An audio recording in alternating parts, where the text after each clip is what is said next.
இனிய காலை வணக்கம். நம்மலாம் ஒரு கொள்கையில் வாழாம பாருங்க, அது கொஞ்சம் முரண்தான். என்ன கொள்கை தெரியுமா?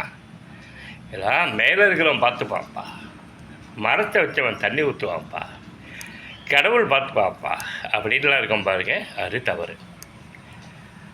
நம்மளால் முடிஞ்ச மனித பிரயத்தனமான 99.9% உழைப்பை கொட்டிடணும், முயற்சி பண்ணிடணும், எல்லா யுத்தமும் பண்ணிடணும். அதுக்கப்புறம்தான் இந்த வார்த்தைகள்லாம் உபயோகப்படுத்தணும். நான் 60 வயது முடிந்து 61வது வயதில் பயணிக்கிறேன். நான் இப்படித்தான் வாழ்ந்தேன், இப்படித்தான் இருந்தேன். என் காது கேட்காது, காது மிஷினை கேட்கறனாலும் பரவாயில்லன்னு சொல்லிட்டு ஒரு மிஷின் வச்சு ஆப்ரேட் பண்ணி மிஷின்லாம் வச்சுக்கிட்டு யுத்தம் பண்ணேன். புரியுதுங்களா? கடைப்பிடிங்க.